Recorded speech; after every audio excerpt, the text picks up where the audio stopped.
just come on here and flat out lie to the American public and tell them that a quarterback is going to have his best season and they don't know what the hell his offensive line is going to look like, then we just paying checks to anybody to come on TV. All right. Are Swagoo's concerns about the Cowboys warranted? What do you think, Harry? He has a valid point. When you look at the wide receiver group, besides CeeDee Lamb, who is going to be that guy, right? So now teams defensively, they can double CeeDee Lamb. They can put their best corner on him as well. Now, I also think the health factor.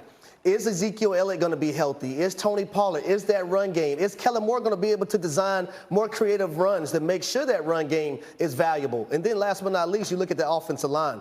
We don't know what that offensive line is going to be. The last time we seen them play, they got dominated by a San Francisco front four. No. All right, Tim, what are your thoughts? Look, I would say this. Think back to last year. We're all in agreement that Dak had maybe his best season ever as a pro last year.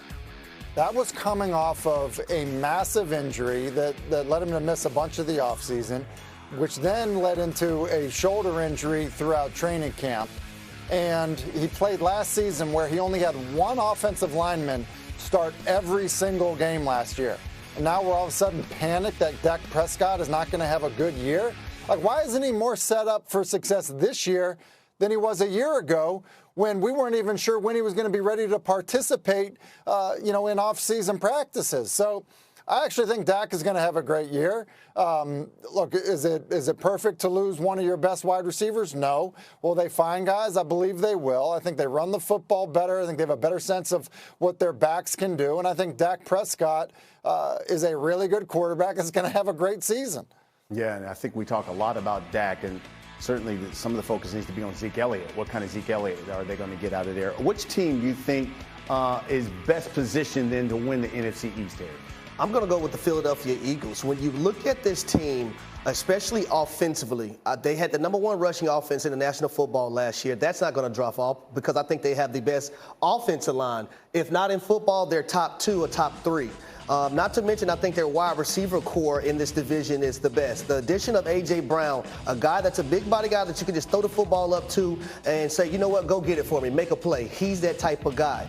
Last but not least, I just look at Jalen Hurts. I think his surroundings is going to allow him to have the best season in the NFC East as a quarterback. So that's how I feel about this team. But you look at the defensive side, that defensive line, they have some dogs over there. They added Jordan Davis to that. They added Nakobe Dean to the linebacking core as well. So I'm high on the Philadelphia Eagles right now. And a lot of teams in the NFC better be watching out for them. As you were speaking, I'm looking over at Sam, and he's looking at you like, you out your mind. What do you think, Sam? Well, I just go back to last year, and I think about remember how the Eagles made their playoff run? We're like, man, the Eagles, they're winning. A lot of those teams weren't playoff teams. Like Jalen Hurts teams, when he was at quarterback for the Eagles last year, they were 0-6 versus playoff teams.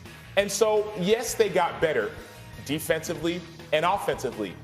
But I also remember that playoff game versus Tampa Bay, and it didn't look good. And so for me, I think the Cowboys are still best positioned to win the NFC East, even though there are question marks at receiver for the Cowboys, even though they lost one of their defensive stars in Randy Gregory. I still think they're best positioned because this is year two in Dan Quinn's defense.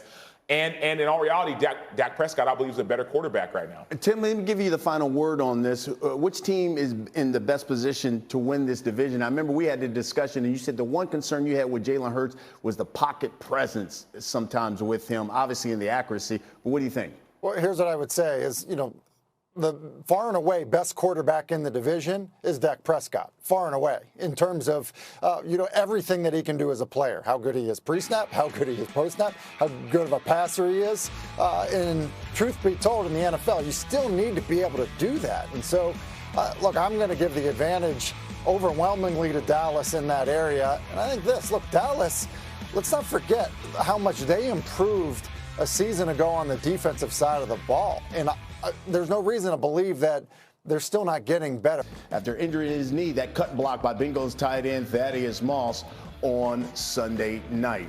Now, you guys know this. This block was basically the big debate on Twitter. Was it dirty? Was it not dirty?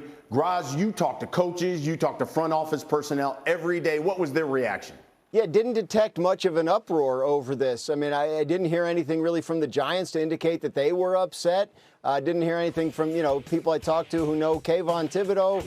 I don't think this was received that way in terms of it being. It's the kind of thing, if it was perceived as dirty, there would have been a lot of howling about it yesterday, and I just didn't hear that from people inside the game. Hey, Tim, so a lot of people are asking, should the NFL outlaw the cut block? What do you think?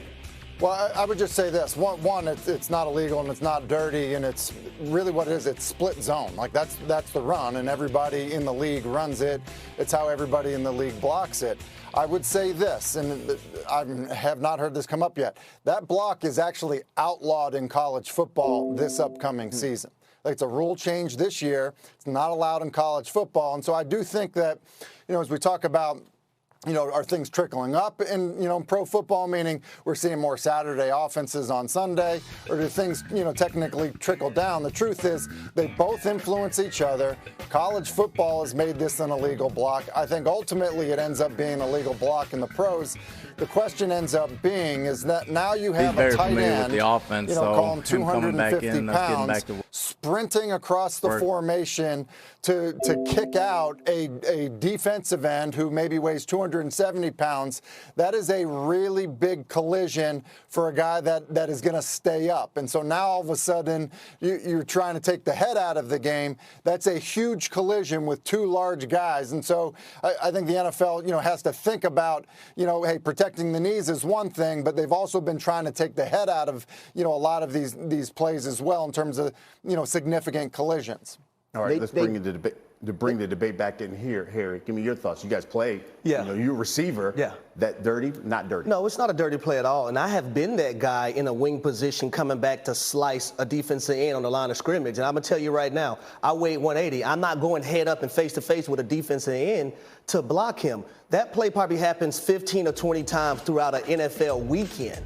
And it's a common play. Now, I think what happened on the play, you can actually see Thaddeus Moss, him thinking entirely too much, Kayvon Thibodeau thinking too much and not playing the cut block the correct way. Sam Otto, you play defense. Y'all have that red ball out there, right? And coaches roll that red ball to defensive players to do what? Mimic a cut block and utilize your hands and make sure that these type of plays don't happen. But to say that it was cowardly and that it was egregious, I don't think so at all. Now, I will say this.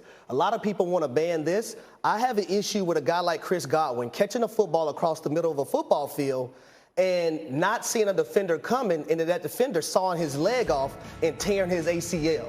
So if we're going to outlaw that cut block, are we going to outlaw these type of tackles as well? Because that's where I'm at with it. You're a defensive guy. What did you think? Yeah, I thought it was a clean play. And mind you, I played defensive end for 9 years, outside linebacker for 9 years, my entirety of my NFL career and also in college, right? So the last, 13 years. And in high school, too. It's one of the most common blocks. I think Kayvon Thibodeau wasn't ready for it. I think you could tell he was like, is he going to cut me? Is he not? Number one, you need to be ready for it. But the bigger picture, I think the conversation people are having is, should it be outlawed, right? And then should the play like Chris Godwin be outlawed? We've seen quarterbacks, you can't go low anymore, you can't go high anymore. Well, if this play should be outlawed, which some people could argue that it will, then you should also argue that going low on receivers should be outlawed. We also took out the play where, remember, DBs would go low on O-linemen. Yep. You can't do that anymore. And so for me, I'm okay having the conversation.